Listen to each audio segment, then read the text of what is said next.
And there we are for game number 2. At the moment, one spectator has to load in. I don't know who that is. It's probably the admin. Yes, it is the admin, because me and Benji, we're already here. And there we go. We're going in draft number 2. The first one was pretty much a stomp, and they held on a game that was like very much lost. We didn't even look at the graphs at the end, because you shouldn't look at accidents, pretty much. And that game was an accident. The draft was just a horror, and it just didn't work out. It was too obvious for Thundercats. They didn't even, I don't even think the draft was intended to be like 100% counter, but like even if the laning was better, I still think especially the Omni Knight pick would have just destroyed this like wombo combo. Plus Thundercats, they were well aware of the fact that like 2K is just hoping for that Magnus. And I mean, this new positioning and the heroes like being so mobile and whatnot with 4-stars, ampling daggers and whatnot, it is the reason that Magnus is not that often played anymore like we saw it in 2013. I mean, the TI, you all remember it, the TI3, like so many huge fat RPs, and they changed the games. The same goes for Black Holes, but these times are over, and the faster people accept it, the better it is, I guess. Thundercats versus 2K Gaming here in the Join Dota League Division 2 America. Let's go, Benji, and let's see into the last game of the day. Yeah, Buzz. We are going to be seeing that Invoker banned out once again by 2K Gaming, but hopefully they can, pull things back and give us, I hate to say, a more entertaining game, but a slightly closer one. Yep. I mean, I don't care about entertaining, because sometimes you just want to win, and winning doesn't necessarily mean entertaining, and there's always different style of Dota. I mean, for example, Alliance Dota is, I mean, Team Alliance 2013, I'm not talking about the bad Alliance in 2014. This is interesting Dota, perfect execution, but it's like more interesting on an analytical basis, because there's not too much action. There's just like a lot of split push execution going on, and it's something that has to be practiced, like in and out, day in and out. It's very interesting for many people. I personally like dislike it, but I like more the CIS approach of like aggressive tri-laning, early pushes, ganks, smoke ganks, all these single plays, and then mostly like those heroes like Tinker that can make like those solo plays. But that's different taste of Dota. In the end, I don't care as a caster as long as it's a fair game and equal till the last minute, and possibly having a base race, which we saw today, by the way, a nice base race. But yeah, that was in the I-League qualifiers. It was very, very interesting. It was KPG versus Tinker, Team Tinker, and Tinker, they actually lost to KPG, which is so embarrassing. I mean, KPG is a good team, don't get me wrong, but Jesus, like the star players, they're getting outplayed by a tier 3 CIS team.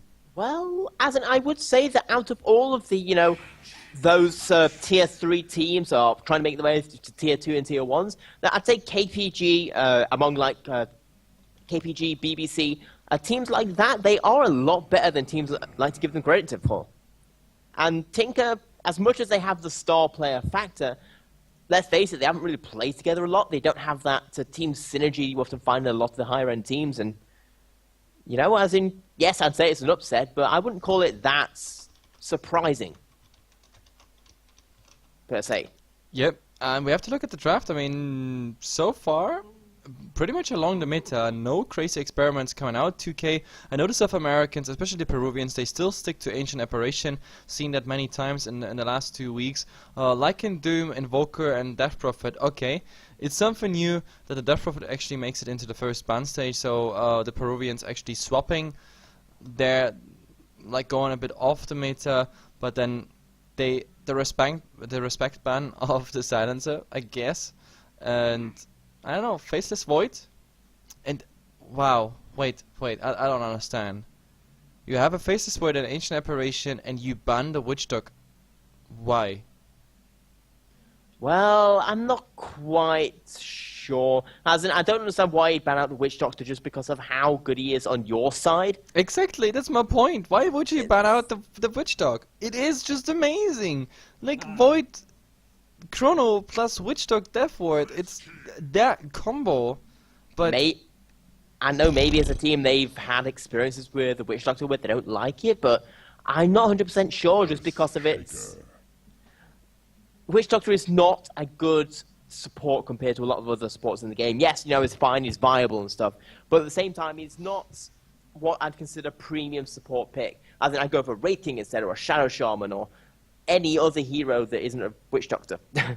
Yeah, pretty much. Like, I would have banned anything, like the Rasta, for example. I mean, Thundercats is doing that stuff anyway, but Brewmaster's coming out Razor on the other side, which means either of them can be in the mid, but I guess it's gonna be the Brewmaster, just because with the haze you can make against any other hero that is like trying to get those right clicks in. It's not really working out.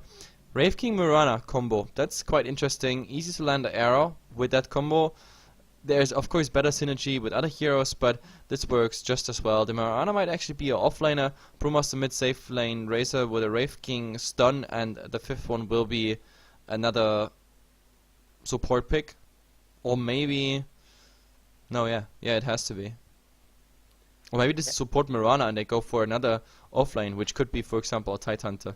Well, that's one of the strengths of a Mirana, the fact that you're not quite sure where she's going to go. As in, sure, we have got a mid Brewmaster, but she could very easily go in that offlane position and pick up another support. In the meantime, though, on the 2K Gaming side, they've gone for the Earthshaker as well. It looks like they're trying to go for another wombo combo, full-out teamfight-based strategy, but this time with slightly more meta-based heroes.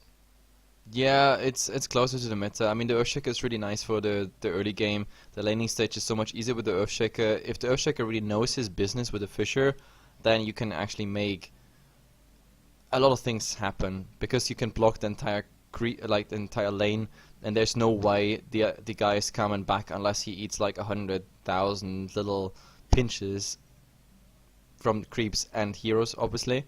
And with the Ancient Apparition, you have the Chilling Touch, and then those pinches actually become spears, and it just pierces you all the way, so you will just feed, and that's the good thing. So after Earthshaker, Ancient Apparition combo, we actually might see this Faceless Void, Ancient Apparition, Earthshaker in one lane as a tri-lane, because it's very powerful. If you get here and there some lucky bashes in, it might work out. There's our offlaner, and I think 2 Gaming, they are gonna go for a mid pick as the 5th one, which might be, a Viper could be still available.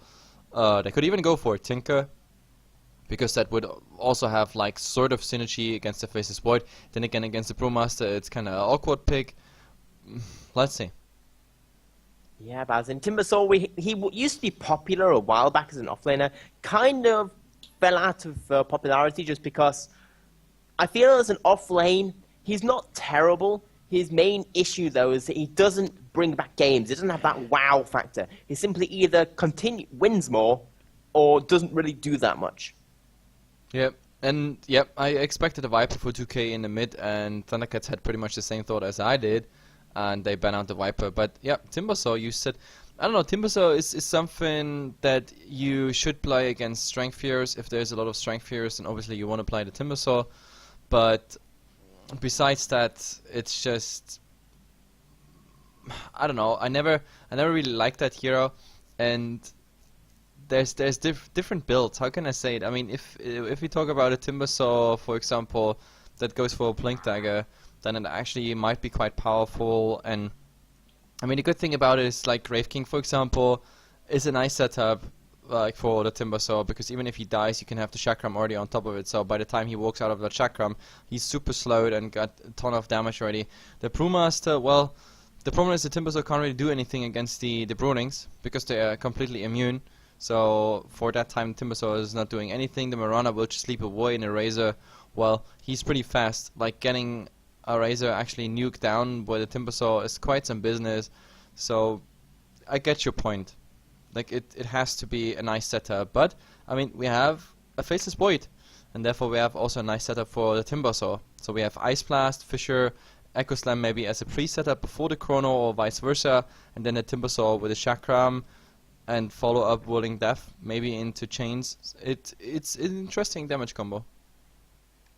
Yep, as we are waiting for his last 2 picks, and right now we're seeing the Thundercats. They're going for a more gank-heavy strategy rather than, the death ball meta we've been seeing. And let's face it, with how well they won the laning stage in the last game, I feel that they feel very strong about their individual skill level compared to 2K Gaming's, as we do see that Visage is going to be their last pickup.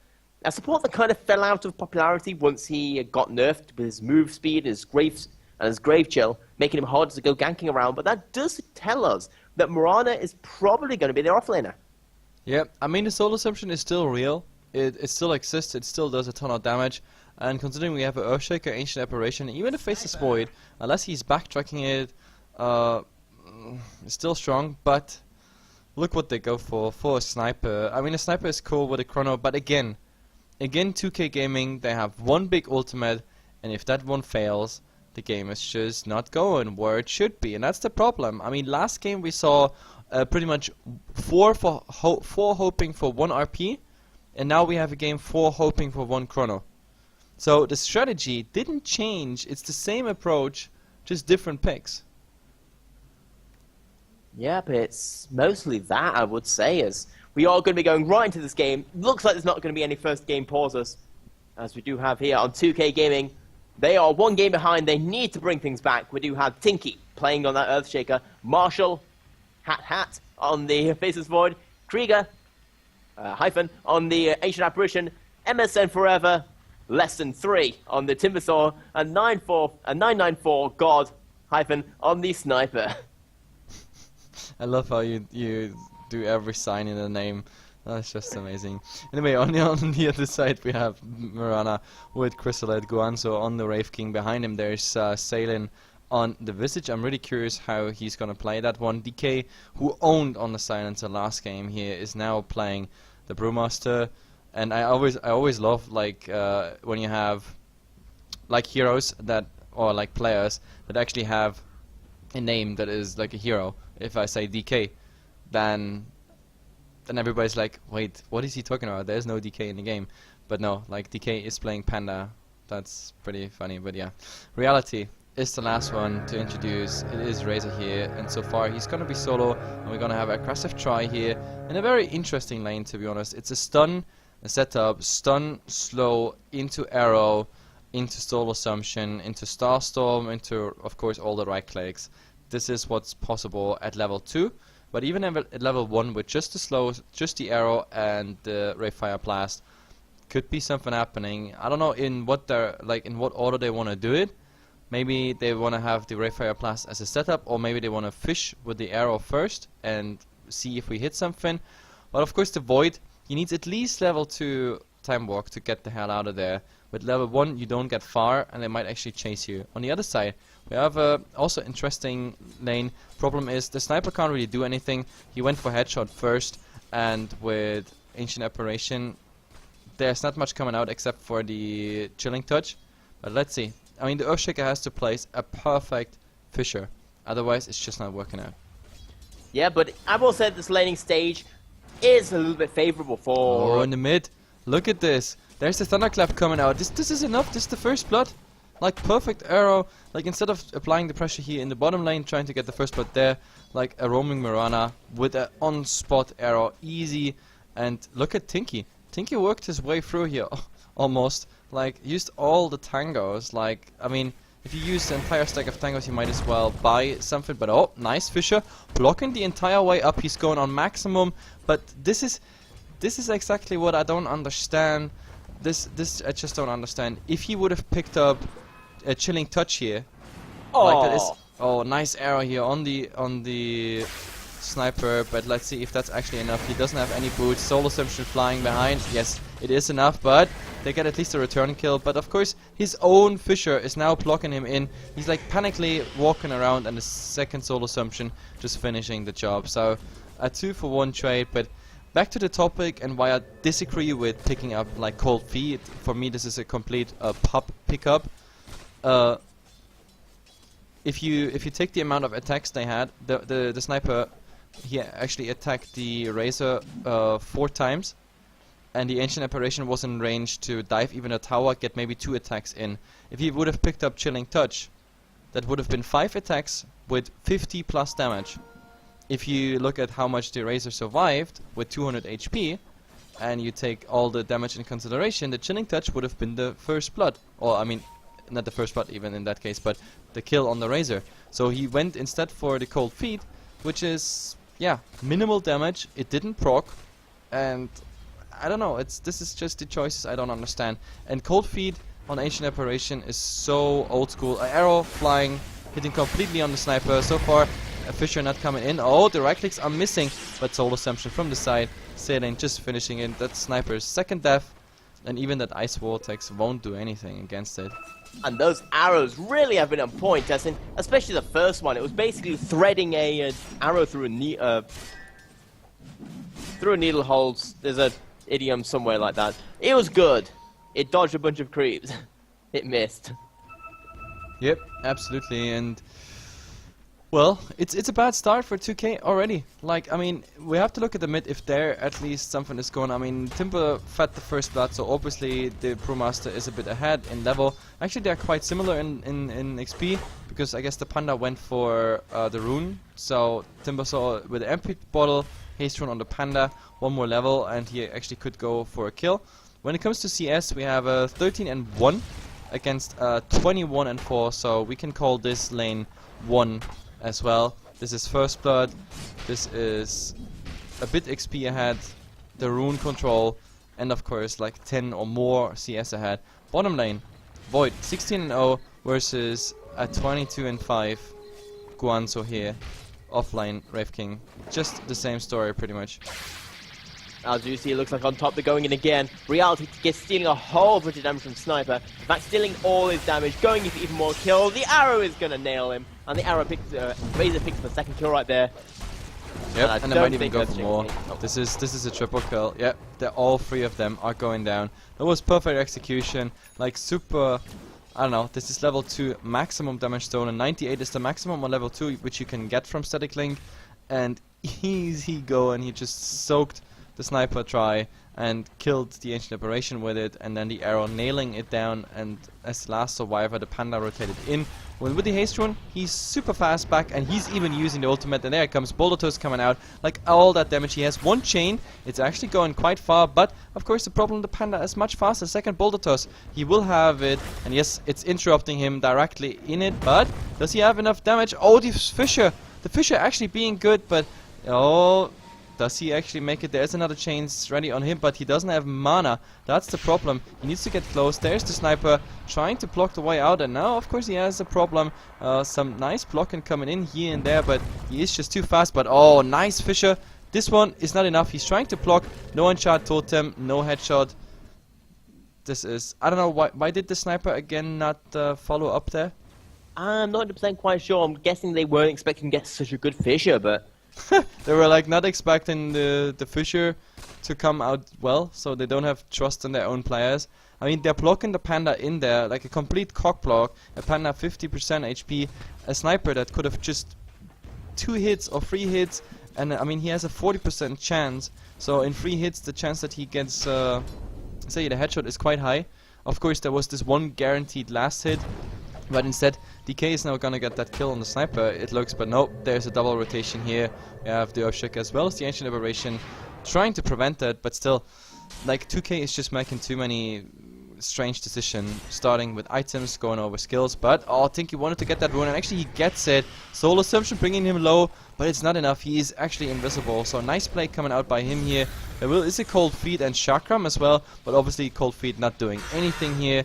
Let's see, maybe we have something. Nope, the chains nicely dodged. DK is coming in. There's no ultimate, they want to turn it around. Oh, the Chakram doing a ton of damage, but of course in the end they get this turnaround, and Sniper, like I'm not sure what he was trying to do right there. He just kind of hung around in the middle and oh my god, did got you taken just out. see that? He was like fourth, back, fourth, back. Maybe if I play maybe if I confuse him, he's not killing me. I don't know what his plan was there, but it was like 3 times changing the direction, in the end just not moving a single step.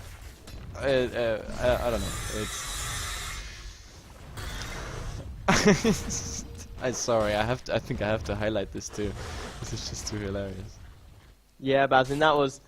I'm not quite sure what's happening right there. It's going to be 2-10 right now. Thundercats once again taking a pretty dominating lead. We have a quick look at the gold. 5k in their favor, only 7 minutes in.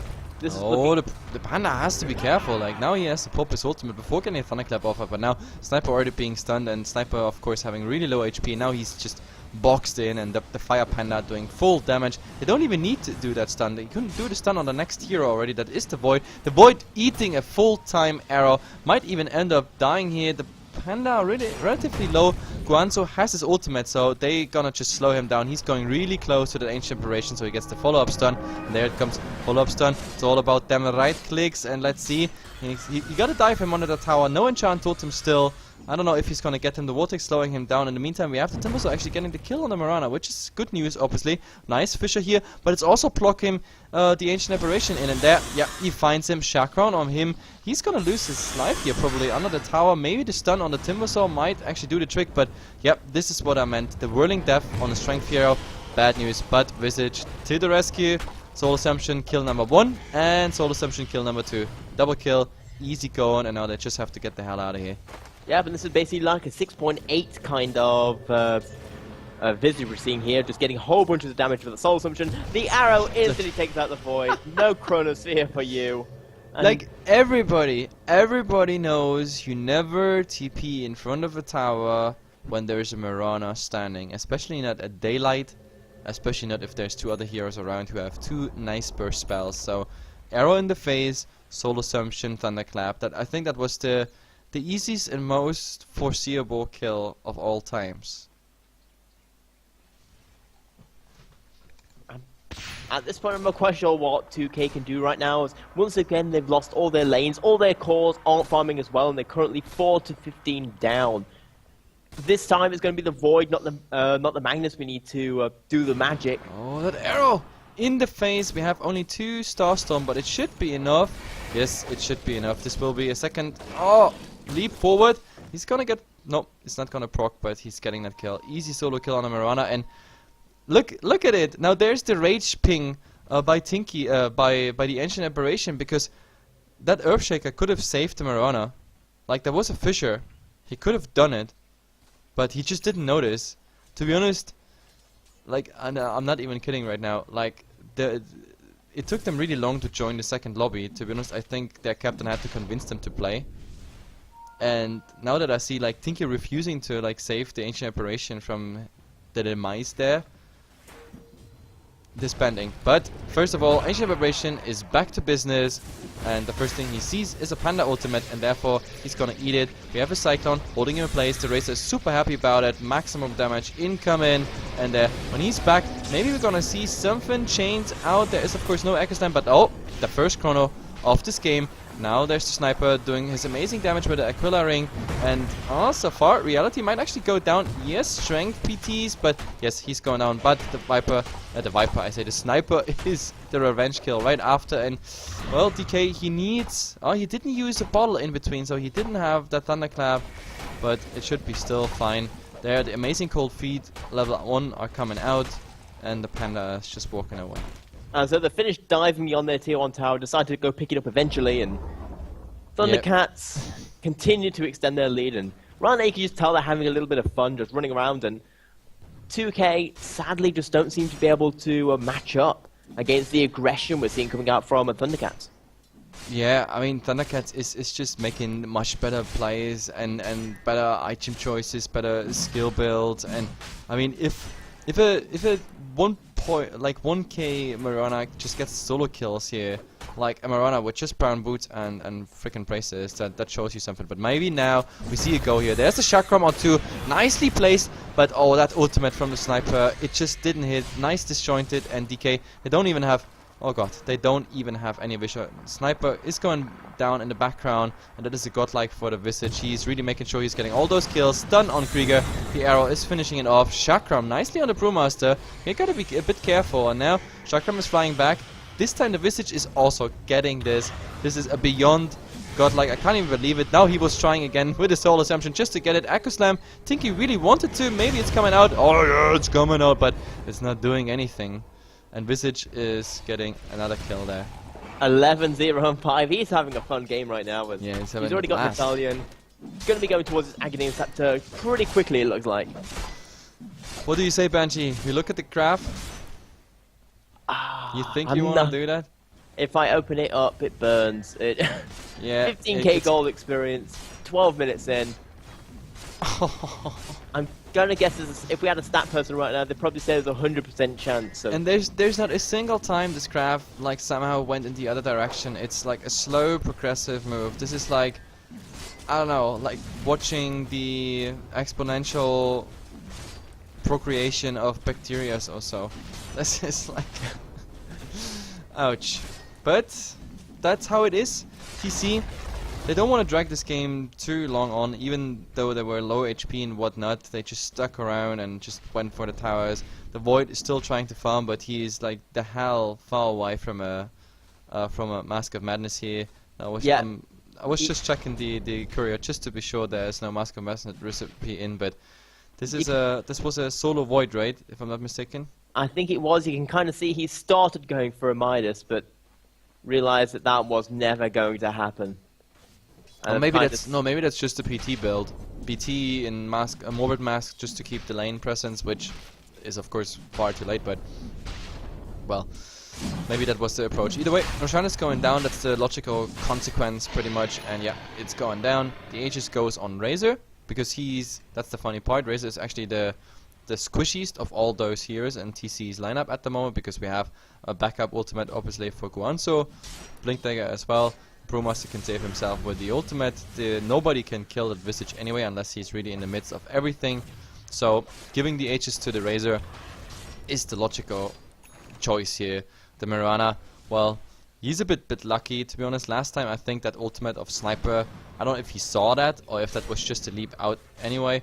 But let's see. First of all, Marshall is under attack. He had that Wayfire Plus on him, but easy peasy. He's just using the Time Walk and he's gone. 20 kills ahead, 15 minutes in, and they're going for the tier 2 tower. It is time. Yeah, they just want to go finish this and get off to maybe another practice game, or just a little congratulations on expanding themselves a little bit further into Division 2, while 2K, at least they've had some experience. Who has some experience? Benji? What's that? You said someone has experience. I'm like, who has experience? I don't mean at least 2K have got this experience. Oh, like you think they grow on their losses, learn from their mistakes, stuff like that, like those wise words. The way Guanzo going here for MSN, and he's trying to TP out, but yeah, that's actually working. That was a good play, to be fair, but. Yeah, that's it. Like the escapes are good. Yeah, but we've seen some minor things coming out from 2K. You know, maybe we might be seeing them later on in a few other games in the Division 2. And obviously, Thundercats are a very good team coming out, and I'm not quite sure what else to say. Benji confirmed lost his. What I find interesting, by the way, this stats build, like again, or something like that here. Oh no, actually this time, no, he didn't on the Wraith King. I don't know. Well, if you're not going for carry Wraith King, I guess a stats build does make sense. No, but like the funny part was, he was trying to farm jungle, but with 1 point in the Vampiric Aura, which is just a 15% lifesteal, he actually had problems to stay alive against the double camp. So it was pretty funny to watch him also almost using the reincarnation, but no problem. He just brought himself there self, and then he's just continuing on that one. Yeah, because we do see that right now. It looks like they're running up. Oh, there's maybe a go. Yes, that poor Timbersaw. He has a TP, but he's not using it because obviously there's an arrow. I don't know what he was doing. The last escape was kind of okay. This one was. He knew there is still Panda ultimate. He knew there is still Marana arrow. He needed to bait that arrow, then TP out, because that way he would have maybe still died, but he would have baited the Panda ultimate at least out. But oh, in the mid, like look at the right clicks here on the sniper, and one more is actually needed. One more is all you need, but no, Rayfire Blast is now ready. I mean, there's the sentry ward. Okay, cold feet again, but yeah, cold feet. At this point, the last tier 2 goes down for 2K Gaming. The Thundercats, they're just going to be continuing to push down. Currently 26-5 ahead. Their gold lead is there's 2 and lots of zeros after it. I don't even show the graphs anymore because you see the net worth already. It's divided in 2, and yeah, blink in by Guan, so easy one. Fisher's the last thing he gets out, but oh, Nice chrono, nice chakram, but this chakram is not even doing any damage. Look at this Guanzo, but oh, nice whirling death of course on the Shrine Pharaoh, that really hurts. But let's see, 3 already down, no Acro Slam, no nothing, GG being called, and that was just to be expected. The sniper is the only one to survive, but the main reason for that is because he's sitting in the fountain. The damn traitor. That is going to be game number 2 coming out as 2K Thundercats do manage to make a very nice 2-0 victory, pretty convincingly. This has been HeflaTV. Wow, that was an amazing outro. I think Benji, I gonna let you do the outros all the time. Anyways, guys, that's it. My name is HeflaMog. I was casting here with Benji. That was the last game of the day here on HeflaTV 1. I think on HeflaTV 2 the game is still going on. Yes, they are actually just done with the draft there for game number 2. So you should definitely go in there and check it out. I will host it in just a second. If you like what we do, then follow us here on Twitch, of course. On Twitter and Facebook, you always get the news what's going on. And if you like the games, if they were so amazing, if you want to see 2K nice moves again, then go on YouTube. We upload every single VOD, and of course sometimes even highlight the funny plays. That's it, and that was a real outro. And yeah, see ya and bye bye.